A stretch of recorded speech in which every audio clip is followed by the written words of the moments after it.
नमस्कार प्यारे विद्यार्थियों, कैसे हैं आप सभी। उम्मीद करता हूँ बहुत अच्छे होंगे। प्यारे विद्यार्थियों, इसके लिए मैं क्षमा चाहूंगा कि वीडियो थोड़ा लेट हो रहा है क्योंकि मेरा स्वास्थ्य थोड़ा गड़बड़ हो गया था, लेकिन आगे से प्रॉमिस करता हूँ कि मैं वीडियो आपको टाइम पे लेके आऊंगा।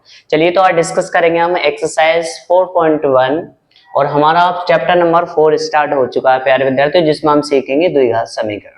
इसकी 3 एक्सरसाइज हैं प्यारे विद्यार्थियों, और तीनों एक्सरसाइज का मैं वन शॉट कराने वाला हूँ। ये मैं आपको पहले ही अवगत करा देता हूँ। ठीक है, तो चलिए बिना देर किए हुए, बिना समय खराब किए हुए हम स्टार्ट करते हैं अपनी एक्सरसाइज को। तो क्या कह रहा है क्वेश्चन नंबर 1 में कि जांच कीजिए कि क्या निम्न द्विघात समीकरण है। प्यारे विद्यार्थियों, एक बात बता दूं मैं आपको, द्विघात समीकरण का जैसा कि आपको पता है कि जो व्यापक रूप होता है वो इस तरह से होता है आपका, यानी और जहां पर ए क्या है आपका, जीरो नहीं हो सकता आपका, बी जीरो हो सकता है, सी जीरो हो सकता है, लेकिन ए जीरो नहीं हो सकता। क्योंकि अगर ए जीरो हो जाएगा तो जो ए का एक्स का गुणांक है, एक्स स्क्वायर का गुणांक है, वो जीरो हो जाएगा आपका। ठीक है, जबकि यही आपका द्विघात समीकरण दर्शाता है। तो एक ऐसा समीकरण, ठीक है, जिसमें अधिकतम घात आपकी कितनी हो, 2 हो, तो वो कहलाता हमारा द्विघात समीकरण। ठीक है, तो ये हमारा एक द्विघात समीकरण है। अगर ऐसा फॉर्म बनता है हमारा, यानी इसमें ये जरूर आना चाहिए, ये इनमें से एक आध कोई सा नहीं है तो चलेगा आपका, ठीक, लेकिन ये जरूर आना चाहिए तो वो द्विघात समीकरण कहलाएगा। चलिए अब सॉल्व करते हैं। तो देखिए सबसे पहले हमारा ए एक्स प्लस 1 का होल स्क्वायर यानी ए प्लस बी का होल स्क्वायर, तो इसको खोल देंगे आप, एक्स स्क्वायर प्लस 1 का स्क्वायर प्लस के 2 गुणा एक्स गुणा 1, और इसके अंदर गुणा करेंगे तो ये हो जाएगा 2x माइनस के दो तिया 6, एक्स स्क्वायर का एक्स स्क्वायर ये रहेगा, 1 का वर्ग 1, और 2x की गुणा करेंगे 2x, और 2x की 1 में गुणा करेंगे, इसको इधर ले आइए तो ये माइनस का हो जाएगा, और इसको इधर लेके आएंगे तो ये प्लस का हो जाएगा, बराबर 0। ठीक है, इससे ये कट गया आपका। तो देखिए एक्स स्क्वायर प्लस का 1 और ये 6 है, तो ये हो गया आपके 7 बराबर 0। तो ये एक द्विघात समीकरण है। मैंने क्या बताया था कि एक्स स्क्वायर जरूर ही इसमें प्रेजेंट होना चाहिए, तो ये द्विघात समीकरण है। क्या लिख देंगे, है। ठीक है, ओके, क्लियर। चलिए दूसरा वाला देखते हैं। तो एक्स स्क्वायर, ठीक है, कितना, एक्स स्क्वायर माइनस के 2x, इसकी गुणा कर लीजिए, ये माइनस का है ये प्लस का है, तो माइनस का हो जाएगा 6, ये माइनस का ये माइनस का, तो ये प्लस का हो जाएगा 2x। ठीक है, क्या करेंगे, दोनों को इधर लेके आएंगे, तो एक्स स्क्वायर माइनस का 2x, और इसको 6 को लेके आएंगे तो ये प्लस का हो जाएगा, और इसको लेके आएंगे तो ये माइनस का हो जाएगा, बराबर 0। जैसा कि आपको पता है कि जब पक्षांतर करते हैं प्यारे विद्यार्थियों तो चिन्ह आपके बदलते हैं। ठीक, चलिए देखिए, तो एक्स स्क्वायर ये रहा आपका माइनस का और माइनस का, तो ये दोनों आपके जुड़ जाएंगे, माइनस के 4x और प्लस के 6 बराबर 0। क्योंकि इसमें भी एक्स स्क्वायर हैगा तो ये भी आपका क्या है। ठीक, चलिए तीसरा नंबर देखते हैं। तीसरा नंबर ये है, पहले मैं इसको रफ कर देता हूं। देखिए, तो इसकी पहले इन दोनों गुणा कर लेंगे और इन दोनों गुणा करेंगे, बाद में सोल्व करेंगे। तो इसकी इसमें गुणा करिए तो एक्स स्क्वायर, इसकी इसमें गुणा करेंगे तो प्लस का एक्स, अब इससे दोनों को हो गया तो -2 उठाइए, तो -2 की एक्स में गुणा करेंगे तो माइनस के 2, और इसकी इसमें गुणा करेंगे तो माइनस के 2, बराबर एक्स की एक्स में गुणा करेंगे तो एक्स स्क्वायर, इसकी इसमें गुणा करेंगे 3 में तो 3x, 1 से गुणा करेंगे तो माइनस का x, और -1 की 3 में गुणा करेंगे तो माइनस का 3। क्या करना है, एक्स स्क्वायर -2x में से एक x घटाएंगे तो ये बचेगा 1x और माइनस का 2। इसी प्रकार एक्स स्क्वायर 3x में से एक x घटाएंगे तो प्लस के 2x और माइनस के 3। आपको क्या करना है, इन तीनों को इधर ले आना है, तो एक्स स्क्वायर इधर आए के माइनस का हो जाएगा, माइनस का x ये वाला, और इधर आके ये भी माइनस का हो जाएगा, माइनस का 2, और इधर आके ये हो जाएगा आपका प्लस बराबर 0। इससे ये कट गया प्यारे विद्यार्थियों, माइनस के 2x और माइनस का 1x का मतलब हो गया माइनस के 3x, और 3 में से 2 घटा दो तो 1 बचेगा, बराबर 0। प्यारे विद्यार्थियों, अगर देख रहे हो तो इसमें आपका एक्स स्क्वायर वाला पद नहीं है, तो ये आपका एक द्विघात समीकरण नहीं है। ठीक है, ये द्विघात समीकरण नहीं। ठीक है, चलिए नेक्स्ट वाला देखें। तो देखिए गुणा करिए, इसकी तो ये जाएगा 2x स्क्वायर, इसकी इसमें गुणा करेंगे तो यह जाएगा खाली x, इसकी इसमें गुणा करेंगे तो माइनस के 6x, और ये जाएगा माइनस का 3, इसकी इसमें गुणा करेंगे तो एक्स स्क्वायर प्लस के 5x, इन दोनों को इधर ले आइए तो ये हो जाएगा 2x स्क्वायर, -6x में से एक x घटाएंगे तो माइनस का 5x, माइनस के 3, इस एक्स स्क्वायर को इधर ले आएंगे माइनस का, और ये हो जाएगा ये भी माइनस का, बराबर 0। 2x स्क्वायर में से एक एक्स स्क्वायर घटाएंगे तो खाली एक्स स्क्वायर बचेगा। माइनस के 5x और माइनस के 5x यानी माइनस के 10x, माइनस के 3 और माइनस के कितने आपके माइनस के 3 है भाई, बराबर 0। प्यारे विद्यार्थियों ध्यान से देख रहे हो इसमें, तो इसमें एक्स स्क्वायर आपका है, तो एक्स स्क्वायर होने का मतलब है ये है। अब जल्दी जल्दी से इसके स्क्रीनशॉट ले लीजिए या फिर नोट डाउन कर लीजिए, मैं आपको अगला क्वेश्चन लिखता हूँ। देखिए अगले खंड हमारे ये है, जैसा कि आप देख रहे हो, ठीक है। इसमें हम गुणा करेंगे इस वाले के और इस वाले के, तो देखिए यहाँ से गुणा करिए तो ये हो जाएगा आपका 2x स्क्वायर, और इसके इसमें गुणा करेंगे तो ये हो जाएगा माइनस के 6x। इसी प्रकार 1 से गुणा करेंगे तो ये हो जाएगा माइनस का x, और इससे इसको गुणा करेंगे तो ये हो जाएगा प्लस का। सिमिलरली यहाँ से देखेंगे तो ये हो जाएगा x स्क्वायर, और इसकी इसमें गुणा करेंगे तो x आएगा, 5 की x से गुणा करेंगे तो 5x हो जाएगा, और इसकी इसमें गुणा करेंगे तो 5 आ जाएगा। हमको क्या करना है, 2x स्क्वायर, ये माइनस का ये भी माइनस का, तो ये जुड़ जाएंगे दोनों, और प्लस का 3, ठीक है। इसी प्रकार इसको देखेंगे तो x स्क्वायर माइनस के प्लस के 5x में से माइनस का x घटाएंगे तो प्लस के 4x बचेगा माइनस का। इन सभी को हम इधर ले जाएंगे तो 2x ये गया तो ये माइनस का हो जाएगा। इसी प्रकार माइनस का 7x, और ये इधर जाएगा तो ये भी माइनस का हो जाएगा, प्लस के 3 इधर जाएगा, ये हो जाएगा प्लस का 0। 2x स्क्वायर में से एक एक्स स्क्वायर घटाएंगे तो एक एक्स स्क्वायर बचेगा, ये दोनों माइनस के हैं, जुड़ जाएंगे 11x हो जाएंगे, और प्लस का 8 बराबर 0। प्यारे विद्यार्थियों अगर ध्यान से देख रहे हो तो ये इसमें एक्स स्क्वायर है, इसीलिए इसमें ये आपका है, ठीक। अगला देखिए, तो ये तो सेम एज इट लिख देते हैं जैसे लिख रहा है आपका। इसको देखेंगे तो ये a माइनस बी का होल स्क्वायर बन गया है, खोल देंगे a स्क्वायर प्लस के कितना b स्क्वायर माइनस के 2 इंटू एक्स और इंटू 2, तो x स्क्वायर प्लस के 3x प्लस के 1, x स्क्वायर प्लस के 4 और माइनस के 4x, 2 दूनी 4x। इसको ले आइए इधर से, तो देखिए ये इससे कट जाएगा, तो 3x प्लस के 1 और माइनस के 4 और प्लस के 4x बराबर 0।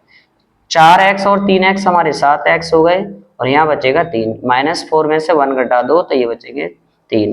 प्यारे विद्यार्थी ध्यान से देख रहे हो तो इसमें एक्स स्क्वायर वाला पद नहीं है, इसीलिए ये नहीं है आपका, ठीक है। ठीक है, एक्स स्क्वायर वाला पद बनना चाहिए आपका।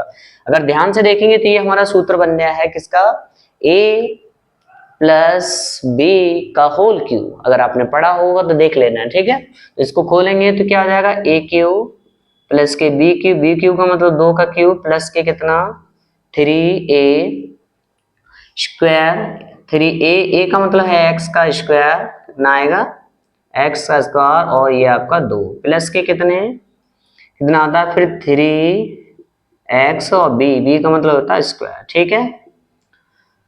इसकी गुणा कर लीजिए तो ये आ जाएगा 2x क्यूब माइनस के कितने 2x, ओके। अब देखेंगे ध्यान से, तो देखिए x क्यूब को ऐसे लिख दीजिए और ये 8 आ जाएगा, इन दोनों गुणा करेंगे तो 3 दूनी 6x स्क्वायर, और प्लस की ये बनेगा कितना 4 तिया 12x। इसको इधर ले आइए तो 2x क्यूब और प्लस के 2x बराबर 0। और ध्यान से देखोगे तो देखिए माइनस 2x क्यूब में से एक x क्यूब हटाएंगे तो x क्यूब बनेगा आपका। इसी प्रकार x स्क्वायर वाला पद है इसमें प्लस का 6x स्क्वायर, x वाला पद है हमारा 12 और 2 14 हो जाते हैं हमारे, और ये आपका माइनस 8 है, और अचर वाला पद इसमें नहीं है, तो प्लस के कितने लिख देंगे आप 8 बराबर 0। और ध्यान से देखें प्यारे विद्यार्थियों, तो इसमें अधिकतम घात 3 बननी है, जबकि अधिकतम घात कितनी बननी चाहिए आपकी 2, तभी तो ये ठीक है क्या कहलाएगा आपका द्विघात समीकरण कहलाएगा, लेकिन इसमें अधिकतम घात 3 है, तो इसीलिए ये आपका नहीं है। लास्ट वाला क्वेश्चन देखिए इसमें खंड, तो ये है x cube 4x square minus के 4x और प्लस के 1। इसको देखेंगे तो ये आपका ये प्लस वाला था, ये माइनस वाला है, कोई दिक्कत नहीं है। खोल लीजिए तो देखिए आएगा क्या x क्यूब माइनस के कितने 2 का क्यूब, और माइनस का कितना आता है 3 e का स्क्वायर मतलब x का स्क्वायर, और ये आता है 2 प्लस के कितना 3 x और 2 का वर्ग। ठीक है, चलिए देखिए, तो देखेंगे इससे ये कट जाएगा प्यारे विद्यार्थियों। ओके, तो माइनस के 4x² x और प्लस के 1, 2 का क्यूब मतलब हो जाएगा 8, और ये हो जाएगा 2 3 6x², और ये हो जाएगा आपको कितना 12x। ठीक, अब तीनों को इधर ले आइए आप, माइनस के 4x² और ये आएगा इधर तो ये प्लस का हो जाएगा, इसी प्रकार माइनस का x और इधर आके ये माइनस का हो जाएगा, प्लस के 1 और इधर आके ये भी प्लस हो जाएगा बराबर 0। ठीक है, और ध्यान से देखेंगे तो इसमें से घटाएंगे तो ये बचेगा 2x² और ये दोनों जुड़ जाएंगे आपके 13x और ये हो जाएगा आपका 9 बराबर 0। इसमें अधिकतम घात कितनी है आपकी, तो बोलेंगे सर 2 है, तो इसका मतलब ये है, तो यहाँ लिखेंगे है। ओके प्यारे विद्यार्थियों, होपली ये वाले आपके खंड समझ में आए होंगे। इसमें कुछ नहीं था, आपको 2 घात अधिकतम बननी है तो वो द्विघात समीकरण है, और अगर अधिकतम नहीं बननी है जैसे इसमें 3 अधिकतम थी तो नहीं है ये आपका। अब इसको उतारिए, मैं इसके अंकित वाले जो लिखे थे आपके वो कराता हूँ। ठीक है, देखिए डियर स्टूडेंट, अगला हमारा क्वेश्चन ये है, क्वेश्चन नंबर 2 क्या कह रहा है कि निम्न स्थितियों को द्विघात समीकरणों के रूप में निरूपित कीजिए। प्यारे विद्यार्थी, इसमें ये कह रहा है कि केवल आपको द्विघात समीकरण बना के दिखाना है, उसके हल ज्ञात नहीं करने हैं। ठीक है, ओके, चलिए तो पहला वाला क्वेश्चन पढ़ते हैं। एक आयताकार भूखंड का क्षेत्रफल 528 मीटर स्क्वायर है। क्षेत्र की लंबाई मीटरों में चौड़ाई के 2 गुने से 1 अधिक है। हमें भूखंड की लंबाई और चौड़ाई ज्ञात करनी है। तो देखिए ये कह रहा है क्षेत्र की लंबाई चौड़ाई के 2 गुने से, अगर चौड़ाई पता पड़ जाए तो हमें लंबाई पता पड़ जाएगा। तो हम क्या करेंगे, सॉल्यूशन, माना क्या है, चौड़ाई कितनी है x मीटर, तब लंबाई कितनी हो जाएगी, बोलेंगे सर 2 गुनी बोल रहा है, चौड़ाई के क्या है 2 गुनी और उससे 1 अधिक है। ठीक है, क्षेत्रफल कितना दिया है 528 मीटर स्क्वायर। ठीक है, ओके, कोई दिक्कत नहीं है। तो क्षेत्रफल क्या होता है, किसी आयत का क्षेत्रफल होता है हमारा लंबाई गुणा चौड़ाई। तो यहाँ लिखेंगे आयत का क्षेत्रफल क्या होगा हमारा, बराबर लंबाई गुणा चौड़ाई। ठीक है, तो आयत का क्षेत्रफल है 528 मीटर, लंबाई कितनी है हमारी 2x प्लस के 1 और चौड़ाई है हमारा x। गुणा कर दो तो यह आ जाएगा 528 2x² प्लस के x। इसको पहले लिख लेते हैं 2x² प्लस x, इस 528 को इधर ले जाओ तो ये माइनस हो जाएगा, बराबर कुछ नहीं तो 0। ठीक है, जहां पर आपकी क्या है आराम से x निकल आएगा तो आपकी फिर लंबाई भी निकल आएगी। तो ये बन गया रूप आपका। दूसरा, 2 क्रमांक धनात्मक पूर्णांकों का गुणनफल 306 है। हमें पूर्णांकों को ज्ञात करना है, धनात्मक पूर्णांक क्रमागत। और सबसे पहले क्या लिखना है, सॉल्यूशन, माना पहला धनात्मक पूर्णांक क्या है x, तब दूसरा क्रमागत धनात्मक पूर्णांक क्या हो जाएगा आपका x प्लस, क्योंकि देखिए अगर क्रमागत की बात करें तो एक आप जोड़ते हैं उस संख्या में जो मूल संख्या है तो हमें अगली संख्या प्राप्त होती है, तो ये हो जाएगा। और दोनों का अगर गुणा करते हैं तो कितना मिलता है, तो x प्लस 1 और इसकी x से गुणा कर देंगे तो हमें मिलता है 306। गुणा कर लीजिए x² प्लस के x, इसको इधर ले आएंगे बराबर 0। ठीक है प्यारे विद्यार्थियों, सही है। इससे हमारा क्या निकल आएगा, हमें पूर्णांकों को आसानी से ज्ञात कर सकते हैं। इनको नोट डाउन करिए, मैं अगले क्वेश्चन ज्ञात करूंगा। विद्यार्थियों लास्ट के 2 खंड हमारे ये हैं। क्या कह रहा है तीसरा खंड, कि रोहन की माँ उससे 26 वर्ष बड़ी है। ठीक है, कोई दिक्कत नहीं है। उनकी आयु वर्षों में का गुणनफल अब से 3 वर्ष पश्चात 360 हो जाएगी। हमें रोहन की वर्तमान आयु ज्ञात करनी है। इससे पहले वाले लेक्चरों में मैंने बताया था कि अगर एज यानी एज बेस्ड क्वेश्चन या आयु संबंधित क्वेश्चन होते हैं तो जितनी भी कैलकुलेशन होती है वो आपकी वर्तमान यानी रिसेंट या प्रेजेंट एज पर ही की जाती है। ठीक है, तो हम सबसे पहले क्या करना है प्यारे विद्यार्थियों, सॉल्यूशन लिखेंगे। माना कितना रोहन की वर्तमान आयु कितना x वर्ष, चूंकि माता उससे क्या है 26 वर्ष बड़ी है, तब क्या लिखेंगे, तब माता की वर्तमान आयु कितनी हो जाएगी x प्लस के 26, यानी रोहन की आयु में 26 और जोड़ दो तो माता की आयु बन जाएगी। ठीक है, चलिए देखिए फिर क्या कह रहे हैं, 3 वर्ष पश्चात, क्या कह रहे हैं, अब उसे 3 वर्ष पश्चात, तो क्या लिखेंगे 3 वर्ष पश्चात किसकी आयु, रोहन की। ठीक, रोहन की आयु, कोई व्यक्ति अगर अभी 15 साल का है तो 3 वर्ष पश्चात कितने का हो जाएगा 18 का। अगर 3 वर्ष पहले की बात करें तो भैया 3 घटा दो तो कितने का हो जाएगा x प्लस के 3।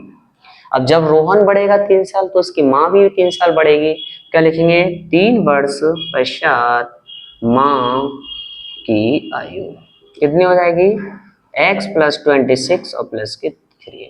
ठीक, यानी ये हो जाएगा आपका कितना x प्लस के 29। ठीक, अब दोनों का अगर गुणा करें तो वो कितना बन जाएगा हमारा 360, तो गुणा कर लो भैया x प्लस के 3 और यहाँ हो जाएगा x प्लस के 29 बराबर 360। ठीक है भाई, गुणा कर लो तो हो जाएगा x स्क्वायर प्लस के कितने 29x, 3 की x में गुणा करेंगे तो ये आ जाएगा 3x और इसकी गुणा करेंगे तो 3 में 27 यानी ये आ जाएगा 87 और इस 360 को इधर ले आओ भैया बराबर 0।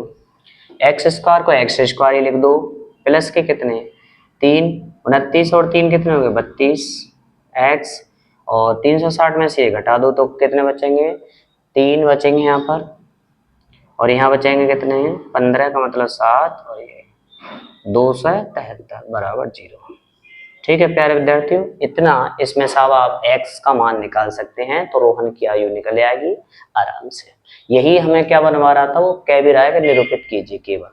चलिए अगला लास्ट में क्वेश्चन देखिए, एक रेलगाड़ी कितना 480 किलोमीटर की दूरी समान चाल से तय करती है। समान चाल यानी उसकी नॉर्मल स्पीड जो है यदि इसकी चाल 8 किलोमीटर प्रति घंटा क्या कर दी जाए प्यारे विद्यार्थियों कम कर दी जाए। तो जैसा कि आपको पता है कि अगर स्पीड कम होगी किसी भी वाहन की तो वहां समय आपको ज्यादा लगेगा और जब स्पीड तेज होगी तो समय जाहिर सी बात है कम लगेगा। तो हम ये भी कह सकते हैं कि समय ठीक है क्या होता है स्पीड का एक व्युत्क्रमानुपाती होता है। ठीक है, कम होती है तो वह उसी दूरी को तय करने में 3 घंटा अधिक लेती है। जाहिर सी बात है यही कह रहा था, स्पीड कम होगी तो समय ज्यादा लगेगा। चलिए क्या लिखेंगे सॉल्यूशन में, क्या लिखेंगे हमें रेलगाड़ी की चाल ज्ञात करनी है तो क्या लिखेंगे माना रेलगाड़ी की सामान्य चाल समान चाल। ठीक है, समान चाल क्या हमें x किलोमीटर प्रति घंटा, तो इस समय क्या लगेगा समय, इस स्थिति में हमें समय क्या लगेगा तो समय बराबर होता है दूरी बट्टे चाल। तो दूरी कितनी है 480 और समय कितना सॉरी चाल कितनी है, चाल तो हमारी सामान्य इतनी है।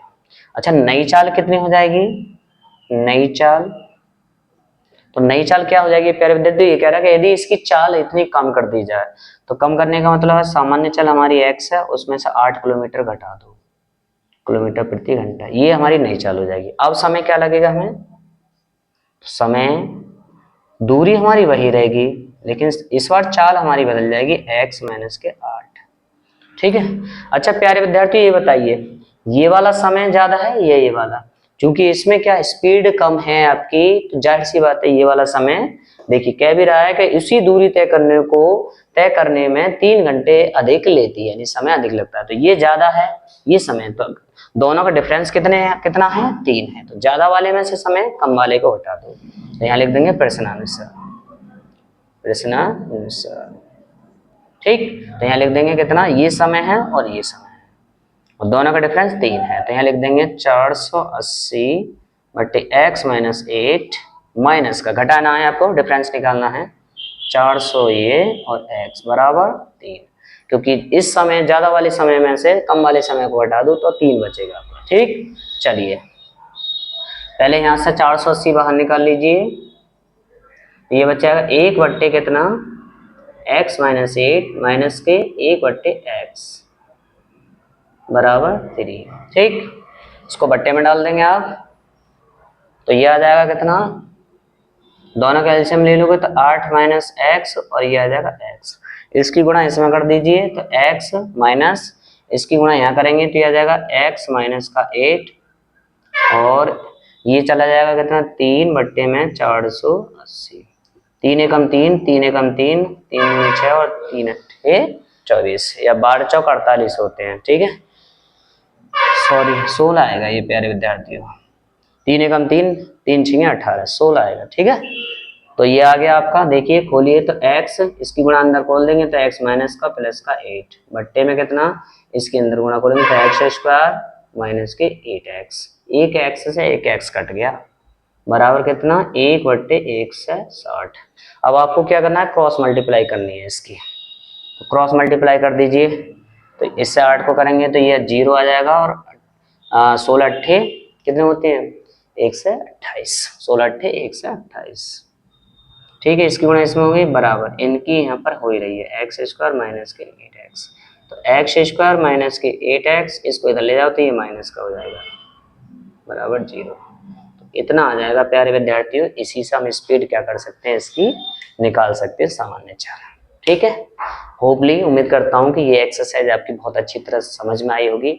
और प्यारे विद्यार्थियों, अगर आपकी ये एक्सरसाइज कितनी समझ में आई, ठीक है, और मेरी वीडियो आपको कैसे लग रहे हैं, मैंने आपको पहले भी बोला था, ठीक है, मुझे कमेंट करके जरूर बताएं। और अगर अभी तक आपने मेरे चैनल एक क्विक स्टडी को सब्सक्राइब नहीं किया है तो कर लीजिए प्लीज यार, बहुत मेहनत लगती है, देख सकते हो मुझे कितना स्वेट निकल रहा है मेरे अंदर से।